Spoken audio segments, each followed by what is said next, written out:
Tepat pukul 10 waktu Indonesia Barat, marilah sejenak kita bangkit berdiri untuk membangkitkan rasa nasionalisme kita dengan menyanyikan lagu Indonesia Raya.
Jakarta, salam Indonesia. Anda bersama kami dalam Jaksa Menyapa yang akan kami hadirkan nantinya hingga jelang pukul 11 waktu Indonesia Barat. Saya Agus Pramara dan alhamdulillah di kesempatan siang kali ini kami masih bisa menjumpai Anda dengan satu bahasan menarik terkait dengan penerapan Undang-Undang Informasi dan Transaksi Elektronik atau ITE dalam penegakan hukum. Dan apa saja yang akan kita bahas di kesempatan siang kali ini terkait dengan tema yang sudah kami persiapkan. Kami sudah bersama Bapak Yohanes Priyadi SHMH. Beliau adalah koordinator pada bidang tindak pidana umum Kejaksaan Tinggi Daerah Istimewa Yogyakarta melalui link Zoom yang pastinya sudah bersiap untuk menemani kita bersama. Selamat siang Pak Yohanes Priyadi. Selamat siang. Ya, bisa lebih mendekat ke speaker telepon ini nampaknya suaranya kurang begitu jelas ini Pak Priyadi. Ya. Pagi yang siang. Ya, baik. Saya mau manggil Pak Priyadi begitu ya Pak Priyadi ya? Baik, salam sehat dan tetap semangat selalu Pak Priyadi. Baik, kita akan membahas terkait dengan penerapan Undang-Undang Informasi dan Transaksi Elektronik atau ITE dalam penegakan hukum. Saya ingin tahu terlebih dahulu, kenapa diusung satu tema yang menarik ini Pak? Ya. Mas. Ini memang menjadi isu akhir-akhir ini. Memang tindak pidana. Baik, nampak kita agak terkendala dengan koneksi. Suara dari Pak Priyadi ini kurang jelas dan nampak terputus-putus ini mungkin kendala koneksi dengan internetnya Pak Priyadi. Mungkin bisa diulangi kembali nih. Pak Priyadi silakan.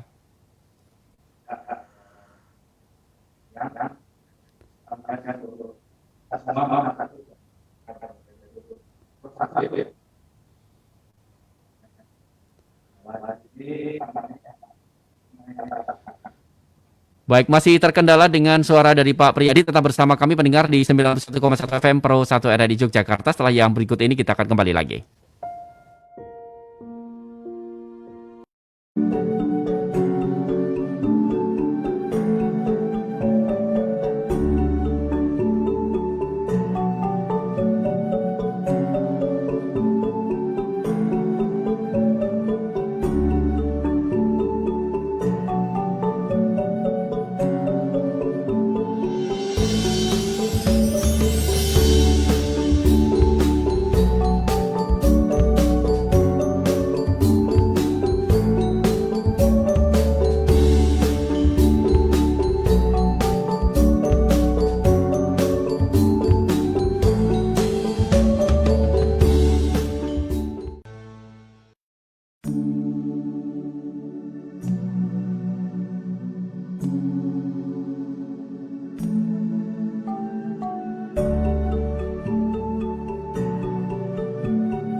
Masih kita bahas terkait dengan penerapan Undang-Undang Informasi dan Transaksi Elektronik (ITE) dalam penegakan hukum bersama Bapak Yohanes Priyadi SHMH, Koordinator pada bidang tindak pidana umum Kejaksaan Tinggi Daerah Istimewa Yogyakarta. Kita coba kembali karena tadi sempat terputus-putus, suaranya tidak bisa didengar dengan jelas begitu, Pak Priyadi?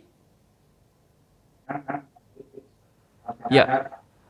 Baik, nampak ini masih terputus-putus Pak Priyadi. Coba diulang kembali untuk tanggapannya terkait dengan kenapa diusung tema terkait dengan penerapan Undang-Undang Informasi dan Transaksi Elektronik dalam penegakan hukum ini, Pak Priyadi. Ya, terima kasih.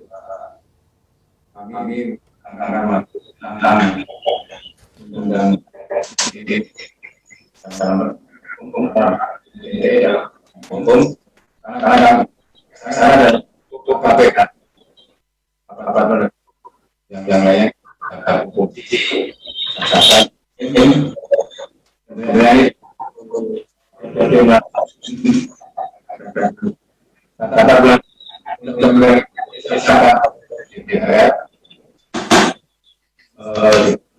bahwa hanya salah satu teman di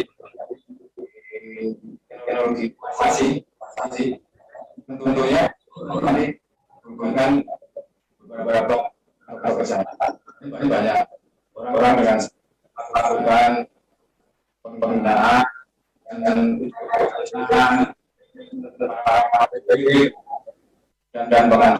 pengaruhnya serta dalam perdagangan berkesamaan maka di transaksi yang dilakukan dengan dan lain sebagainya. Awalnya memang disahkan undang-undang 11 tahun 2008 untuk penghinaan dan penerimaan baik memang sudah tentang undang-undang hukum pidana dulu sampai 13 diatur karena dengan kesempatan teknologi informasi yang besar maka perlu undang-undang yang khusus atau Ya, mohon izin menyampaikan Pak Priyadi, ini suara panjenengan masih terputus-putus dan tidak bisa didengar dengan jelas ini. Mungkin bisa ganti provider terlebih dahulu Pak Priyadi. Kami tunggu dan tetap bersama kami pendengar di 91,1 FM Pro 1 ada di Yogyakarta.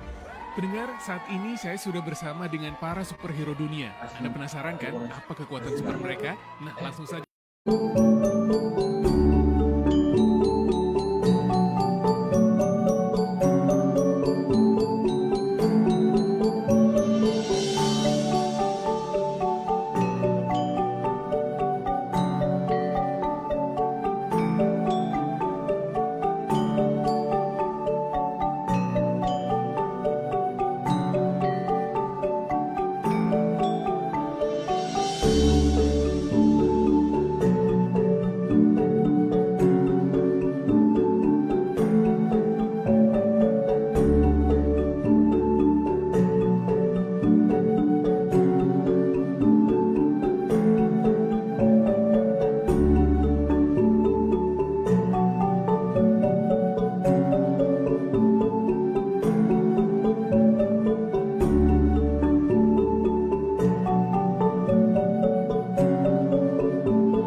Untuk Anda pendengar masih dalam Jaksa Menyapa di kesempatan siang kali ini, penerapan Undang-Undang Informasi dan Transaksi Elektronik dalam penegakan hukum masih bersama Bapak Yohanes Priyadi SHMH, Koordinator pada bidang tindak pidana umum Kejaksaan Tinggi Daerah Istimewa Yogyakarta. Sudah kembali bergabung dengan Pak Priyadi. Pak Priyadi bisa mendengar suara saya ini? Bisa Mas Agus. Ya, baik. Bisa diinformasikan kepada pendengar, mungkin bisa diulang kembali, mohon maaf Pak Priyadi, karena dari awal tadi suaranya kurang jelas begitu, dan mungkin bisa diletakkan saja Pak Priyadi untuk teleponnya di depan panjenengan yang pasti di loudspeaker biar terdengar dengan jelas dan panjenengan bisa berkonsentrasi untuk menjawab pertanyaan-pertanyaan dari para pendengar nantinya juga. Baik, silakan Pak Priyadi. Jadi latar belakang kenapa kami memilih tema penerapan Undang-Undang ITE dalam penegakan hukum, tentunya ini sesuai dengan perkembangan zaman di mana teknologi informasi sangat berkembang sangat cepat, terutama di internet. Tentunya di sini akan saling berinteraksi antara satu orang dengan orang lain maupun perorangan dengan suatu korporasi. Tentunya di sini timbul beberapa kejahatan. Antara lain di situ ada penyebaran informasi tentang kesusilaan, kemudian penghinaan, pencemaran nama baik, ujaran kebencian, dan ancaman dengan kekerasan. Dan juga termasuk dalam hal untuk transaksi elektronik, e-commerce, kita kenal dengan e-commerce. Bahwa di situ akan timbul kejahatan antara lain dengan adanya penipuan dan lain sebagainya. Maka di sini jatuh di dalam pemerintah sudah mengesahkan Undang-Undang ITE nomor 11 tahun 2008 untuk sebagai landasan dalam hal penegakan hukum. Diperlukan leg spesialis karena selama ini yang mengatur tentang pencemaran nama baik, penghinaan dan sebagainya, pasal 311 hanya di KUHP. Maka di sini pengertiannya lebih luas. Semua kejahatan yang ada di dalam dunia maya atau cybercrime. Maka perlu dilakukan penegakan hukum dengan didasari dengan Undang-Undang ITE tersebut. Ya. Bahwa yang selanjutnya aspek-aspek yang mendasari punya untuk penegakan hukumnya dalam hal ini dalam menjamin adanya keamanan, keadilan dan kepastian hukum, penegakan hukum law enforcement terhadap penegakan hukum untuk Undang-Undang ITE ini tentunya harus ada beberapa aspek yang mendukung. Antara lain satu, ada aturan khusus. Ini sudah diberikan Undang-Undang ITE nomor 8 tahun 2007, nomor 11 tahun 2008. Kemudian yang kedua adalah dalam hal ada unsur yang melaksanakan aturan tersebut. Dalam hal ini adalah APH, aturan penegak hukum. Di sana ada polisi, ada jaksa, ada hakim yang nanti akan melaksanakan penegakan hukum. Kemudian yang ketiga ada sarana dan prasarananya. Tentunya karena ini leg spesialis, aturannya tetap mengacu pada KUHP, Undang-Undang 68 tahun 81, tapi juga ada aturan khusus dalam hal untuk pembuktian. Selama ini alat bukti yang diatur di dalam KUHP itu ada 5 sesuai dengan pasal 108 KUHP. Untuk itu di situ ada satu keterangan saksi, surat, petunjuk, keterangan ahli dan keterangan terdakwa. Nah di sini untuk penerapan Undang-Undang ITE, informasi dan transaksi elektronik, itu ada tambahan alat bukti, yaitu satu alat bukti informasi elektronik dan dokumen elektronik. Tapi tentunya ini ditambah lagi ahli dari Menkominfo, Kementerian Informasi. Dan untuk mendukung pembuktian kami nanti apabila dilakukan penuntutan terhadap perkara ITE di pengadilan. Dan di pimpinan kami juga merespon untuk penegakan hukum dalam hal pelanggaran Undang-Undang ITE ini. Karena selama ini masih ada perbedaan persepsi antara penegak hukum sendiri, antara penyidik dan hakim dalam hal untuk menentukan delik-delik yang harus diatur di dalam dan nantinya diterapkan untuk penegakan hukumnya sesuai dengan Undang-Undang ITE. Di situ memang pimpinan kami sudah mengeluarkan perdoman nomor 7 tahun 2001, tanggal 20 Mei 2001, yang mengatur tentang pedoman dalam hal penanganan tindak pidana di bidang informasi dan transaksi elektronik dalam tahap penuntutan. Jadi dalam tahap penuntutan ini yang menentukan nanti untuk keberhasilan dalam penuntutan. Maka itu pimpinan kami sudah memberikan pedoman. Antara lain di situ apabila sudah kita menerima SPDP, Mas, dari SPDP itu surat pembukaan dimulai penyidikan dari penyidik, kami sudah memanggil penyidik untuk koordinasi dalam hal ini gelar perkara untuk menyampaikan persepsi untuk menentukan alat bukti apa yang harus digunakan untuk menentukan tersangkanya. Kemudian pemerintah juga menyikapi yang terjadi akhir-akhir ini bahwa timbul pro dan kontra dalam hal untuk penerapan undang-undang ITE, terutama pasal 27, pasal 28, 29, dan pasal 36 undang-undang ITE. Karena dianggap bahwa pemerintah melakukan diskriminatif atau membatasi aspirasi dari masyarakat. Karena di dalam pasal 27 itu mengatur tentang mentransmisikan itu yang bermuatan tentang penggunaan pencemaran baik, kemudian yang judi online itu ya, judi yang berbau kemudian yang ada kekerasan, ancaman kekerasan, kemudian yang ada kesusilaan itu memang harus dibatasi. Kemudian yang pasal 28 yang ayat 1 tentang saat ini banyak hoax gitu ya, berita bohong ya, hoax dan kemudian ujaran kebencian, inilah yang bisa memecah belah bangsa karena di situ hate speech itu adalah bisa mempengaruhi atau memprovokasi pihak-pihak tertentu dan sehingga nanti akan melakukan pemeriksaan karena di sini ada unsur saranya, ada unsur agama ras dan antar golongan. Kemudian yang pasal 29 itu yang informasi tentang transaksi elektronik terkait media internet, tapi yang bermuatan banyak ancaman kekerasan atau ancaman terhadap seseorang, kekerasan. Sifatnya penakut-nakuti terhadap pribadi seseorang. Kemudian pemerintah, ini Mas terakhir ya Mas ya. Pemerintah menyikapi ini kemarin pada Rabu tanggal 23 Juni 2021, Menkominfo selaku koordinator aparat penegak hukum mengeluarkan surat keputusan bersama KB antara Menkominfo dengan Jaksa Agung dan Kapolri yang intinya sebagai pedoman implementasi pada undang-undang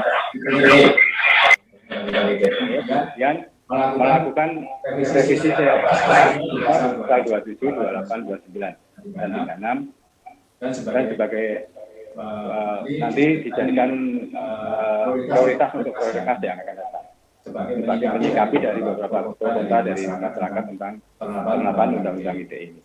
Sementara itu, Mas. Baik.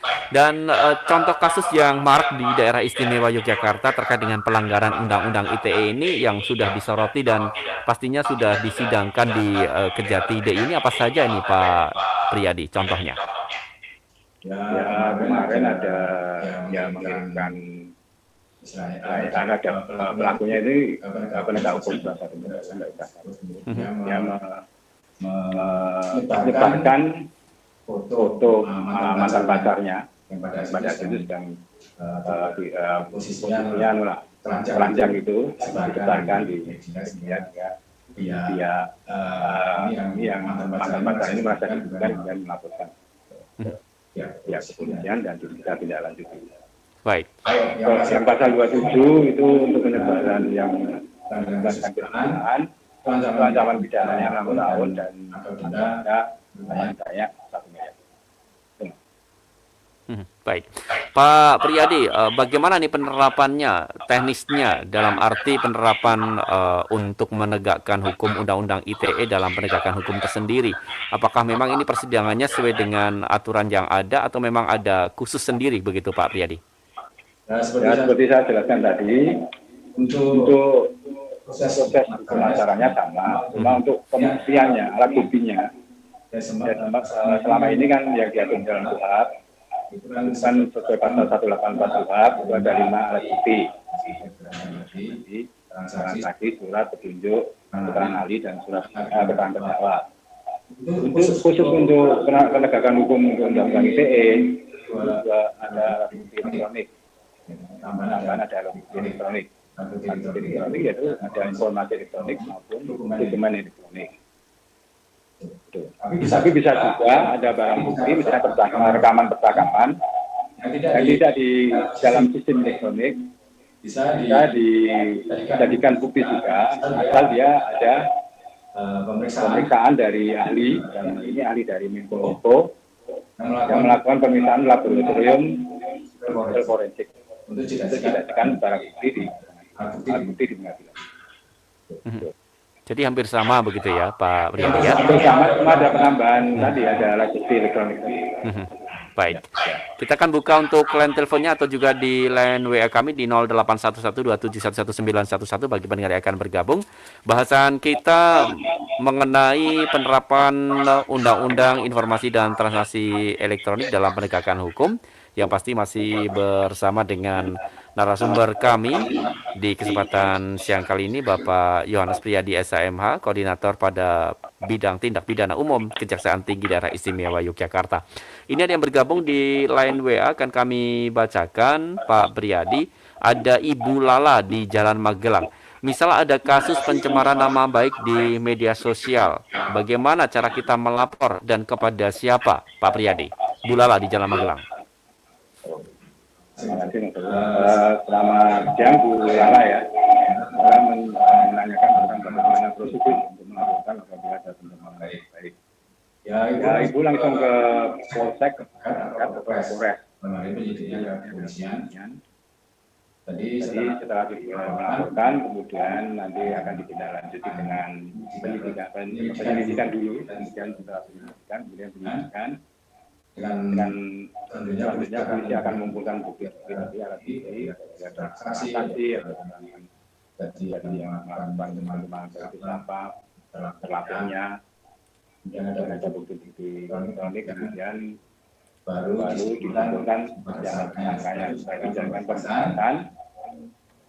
Sebelumnya pada saat melakukan penyidikan, polisi mengirimkan SPDP pemeriksaan dimulai kepada kami di pemeriksaan yang akan melakukan pemeriksaan umum. Nantinya kemudian berkas itu untuk umum untuk dilakukan penelitian. Apabila berkas itu sudah lengkap, maka nanti akan dilakukan tahap 2 proses tahap 2 yang menyerahkan angkatan barang bukti, kemudian nanti kita limpahkan ke pengadilan untuk disampaikan. Dan nanti adalah mungkin di pengadilan. Itu Lala. Ya, jadi memang ada prosedurnya sendiri begitu ya, Pak Priadi ya, yang harus dilakukan. Baik. Ada juga yang sudah mengirimkan pesan singkat di 081127111111 dari Pak Samto yang ada di Godean. Apa beda peran kejaksaan dan kepolisian dalam mengatasi kasus kejahatan ITE atau informasi dan transaksi elektronik? Pak Priadi. Oke, Pak Santo ya? Pak Santo. Pak Santo di Godean. Ya.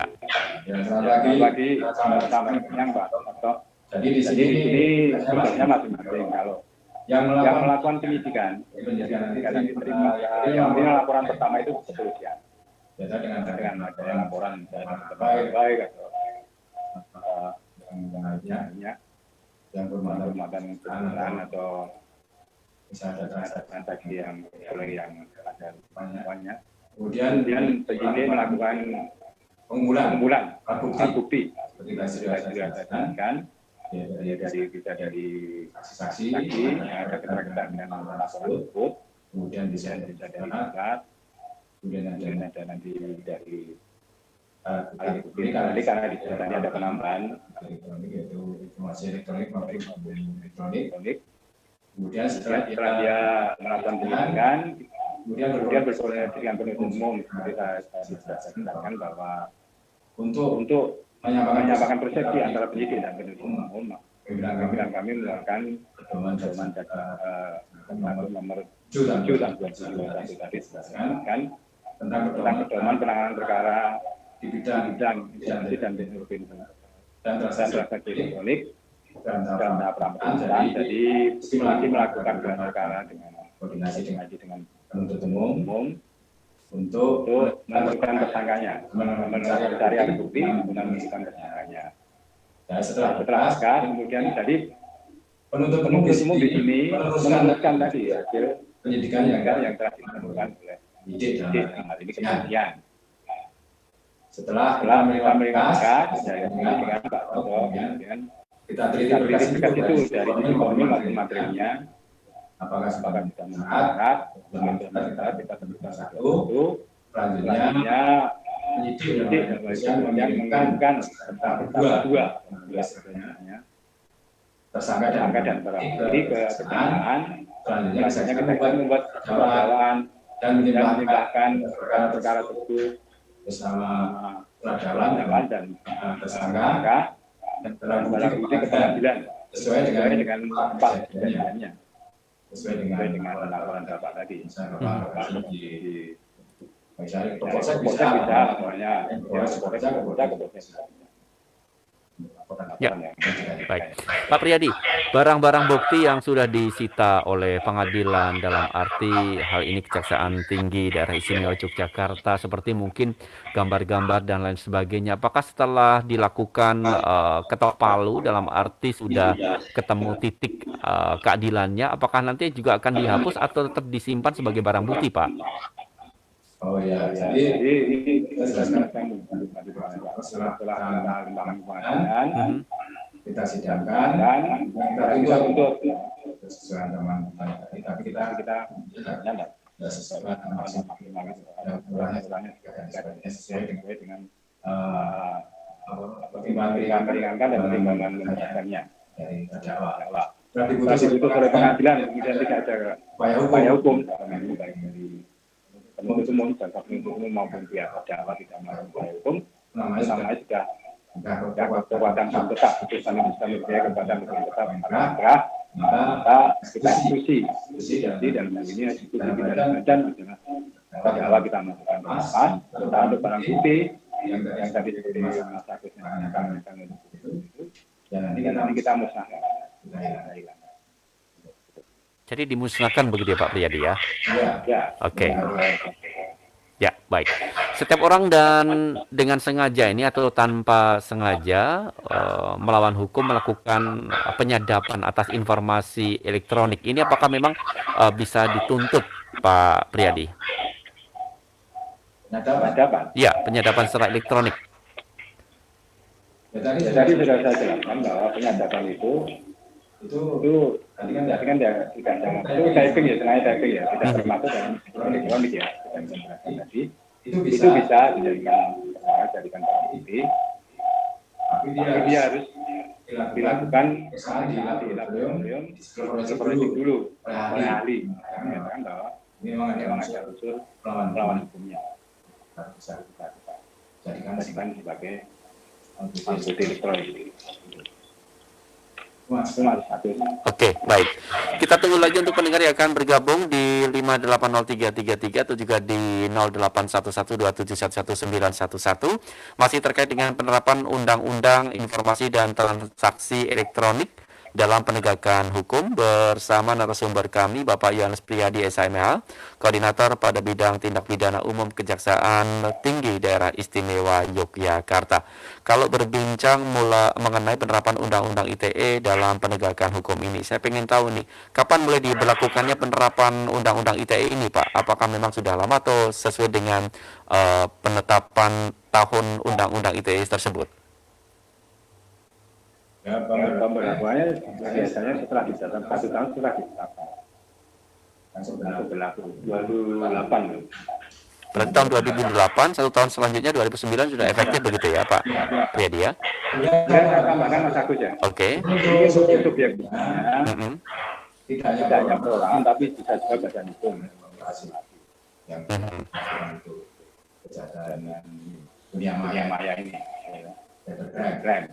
Kemudian tidak hanya berlaku terhadap warga negara Indonesia, tapi juga berlaku warga negara asing yang melakukan kejahatan maya, tapi yang berakibat negatif dengan Indonesia. Jadi tidak hanya berlaku terhadap warga negara Indonesia, tapi juga berlaku terhadap warga negara asing yang melakukan kejahatan dunia maya yang berakibat atau implikasi hukumnya di Indonesia. Kemudian ini berlaku universal. Seperti yang diatur di dalam pasal 11E bahwa undang-undang ini bersifat universal. Ya, baik. Kita lanjut kembali. Pendengar yang akan bergabung masih kami tunggu dan tetap bersama kami mendengar selanjutnya. Sebelum kita lanjutkan, kita akan jeda sejenak. Tetap bersama kami.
informasi dan transaksi elektronik dalam penegakan hukum masih kita bahas hingga jalan pukul 11 waktu Indonesia Barat, dan masih bersama dengan Bapak Yohanes Priyadi SHMH, Koordinator pada bidang tindak pidana umum Kejaksaan Tinggi Daerah Istimewa Yogyakarta. Pak Priyadi, secara umum ini materi Undang-Undang Informasi dan Transaksi Elektronik ini dibagi menjadi dua bagian besar. Mungkin bisa dijelaskan nih terkait dengan pengaturan mengenai informasi dan juga transaksi elektronik dan pengaturan mengenai perbuatan yang dilarang. Mungkin bisa dijelaskan kepada pendengar ini kayak apa sih? Jadi Mas Agus, maksudnya masa pengertian informasi elektronik itu apa gitu ya maksudnya? Itu adalah yang dikirimkan melalui sarana internet ini ya. Ada muatan-muatan yang unsur baik, kemudian kesusilaan, gambar dan sebagainya. Kemudian ada unsur kemudian ada unsur ini kan sudah kami marak juga. Kemudian ada unsur pengancaman. Ada unsur kekerasannya, kekerasan terhadap ya. Kemudian itu transaksi elektroniknya itu dalam hal ini adalah adanya sekarang kan kemajuan teknologi ada secara online, e-commerce, kita melalui internet itu akan muncul kejahatan lain, ada penipuan, itulah yang kemudian sanksi pidananya tadi sudah disebutkan. Sanksi pidananya dari pasal 445 itu dijelaskan bahwa undang pidana pasal 27 ancaman baik, kemudian penghinaan, kemudian kemudian televisi elektronik yang paling penting itu yang kan, kemudian adanya pengancaman itu kemudian yang paling berat adalah yang pasal 9 dan menggunakan informasi elektronik melalui internet dan ini pengancaman dan ancaman kekerasan dan mengandung unsur menakut-nakuti terhadap pihak lain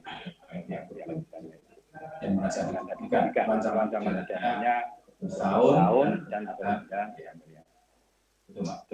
Ya, baik. Mungkin saya akan tambahkan Mas Agus. Monggo silakan Pak Priyadi. Ini untuk undang-undang ITE ini terkait dengan adanya empat undang-undang yang lain. Ini undang-undang telekomunikasi, kemudian undang-undang cipta dengan transaksinya dengan batu brand produk dan sebagainya.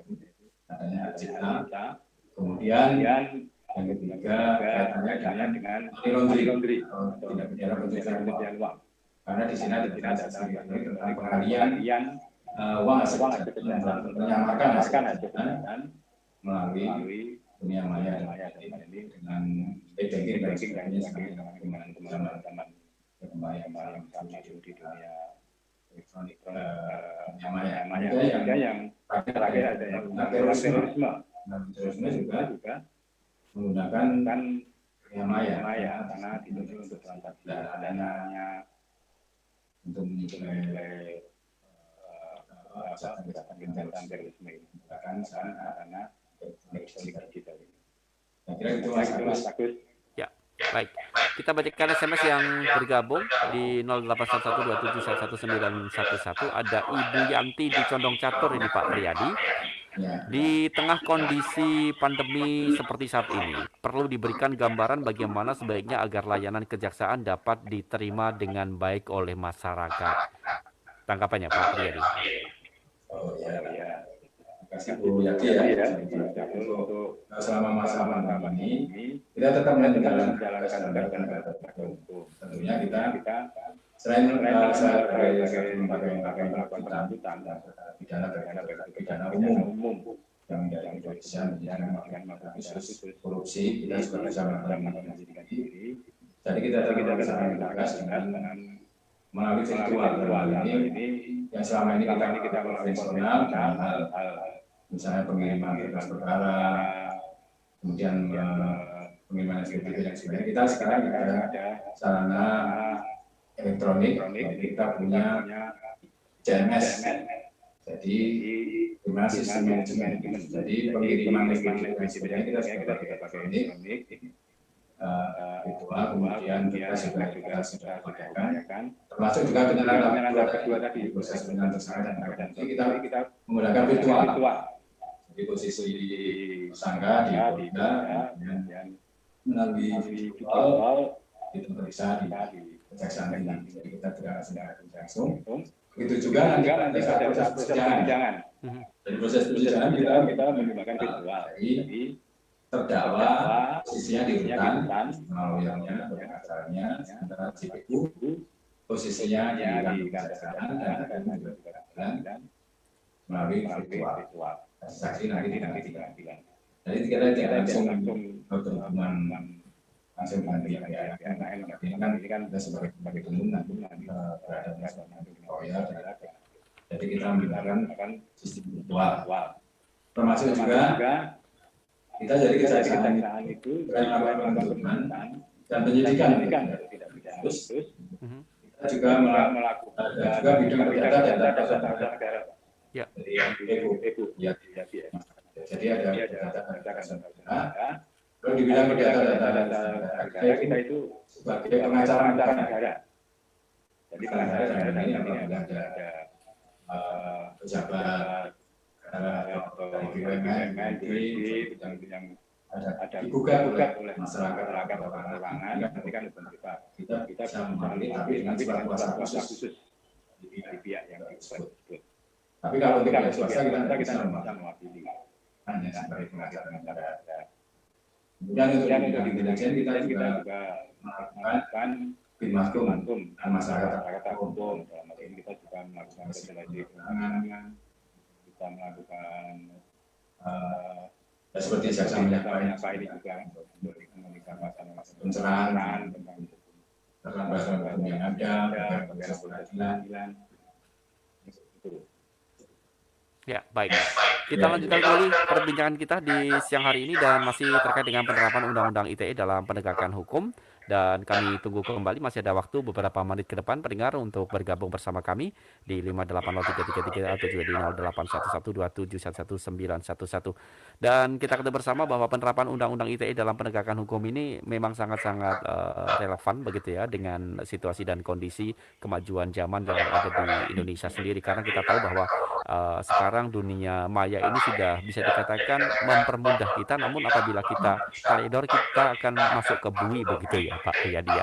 Karena kita ketahui bersama bahwa memang bukti yang sangat-sangat nyata ketika kita berbuat tidak sesuai dengan aturan atau etika bisa dilaporkan, dan pastinya ini akan menjadi tanggung jawab bagi yang mengunggahnya begitu. Dan tidak sedikit ketika kita melihat di media sosial ketika ada seseorang influencer yang mengupdate sesuatu dan banyak yang melakukan tindak kebencian, namun banyak juga yang tidak dilaporkan. Apakah ini dari Kejati sendiri juga aktif untuk ikut dalam arti menseleksi dan juga melihat secara langsung begitu Pak Priyadi, agar tidak terjadi hal-hal yang mungkin menyebar luas dan tidak aja dilakukan oleh masyarakat yang tidak benar ini bisa ditekan begitu? Oh ya, jadi tadi yang sudah kami jelaskan bahwa untuk pelaporannya kan untuk ujaran kebencian yang menimbulkan provokasi terhadap individu maupun kelompok tertentu yang berbau sara. Ini kan laporannya dari pemerintah, makanya mengganggu karena dari ketertiban. Laporan bisa dari pemerintah, kemudian juga dari pihak yang tadi. Sementara untuk yang bohong tadi bisa dilaporkan oleh pihak yang merasa dirugikan. Karena di sini kan bisa dari pihak konsumennya, pihak konsumen karena tidak sesuai berita yang ada produk tertentu tidak mengandung tapi diunggah di medsos bahwa produk ini mengandung berat itu kan yang memihak cita. yang terhadap satu program tertentu. Jadi kita menyelesaikannya tadi pada saat penelitian berkas tadi. Atau pada saat polisi melakukan penyidikan, kita sudah mengundang pihak penyidik yang kepolisian untuk melakukan gelar perkara. Dan nanti gelar perkara itu kita dalam kita secara koordinasi nanti dan ditangani oleh penyidik dan jaksa peneliti yang sebagai penuntut umum nanti untuk pengadilan. Guna menemukan kampanye dan alat bukti yang mendukung perbuatan dari kalau itu kita seleksinya di situ Mas Agus. Pada saat proses penuntutan polisi melakukan kemudian mengirim penyidikan, langsung kita undang ke nanti tinggi. Baik. Baik. Luar biasa. Pak Priyadi, ini sudah di penghujung kebersamaan, mungkin ada beberapa hal yang akan disampaikan. Kita tarik benang merahnya terkait dengan penerapan Undang-Undang ITE dalam penegakan hukum. Pak Priyadi, silakan. Jadi intinya kepada warga masyarakat agar berhati-hati dalam menggunakan media sosial, karena apabila akan memberikan diri. Jadi kita di era transparansi informasi kita bukaan, tapi kita tetap ada koridor yang harus hati, sehingga kita tidak memberikan lain dan tidak mengganggu keamanan dan ketertiban, tidak memberikan diri sendiri. Sehingga kita taat hukum dan ini tanpa ada asas-asas yang ada, dan aturan yang ada dalam undang-undang yang telah diundangkan oleh pemerintah. Terima kasih. Ya, baik. Terima kasih Pak Yohanes Priyadi sudah menginspirasi bagi kita semua. Selamat melanjutkan aktivitas. Salam sehat dan sukses selalu Pak Priyadi. Baik, terima kasih. Selamat siang Pak Priyadi.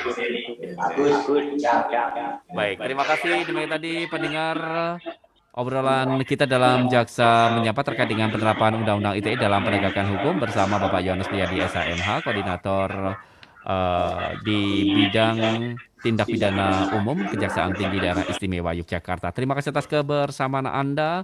Kita lanjutkan kembali kebersamaan kita masih dalam Jogja Lintas Siang yang akan hadir menemani Anda. Terima kasih, selamat siang dan sampai jumpa.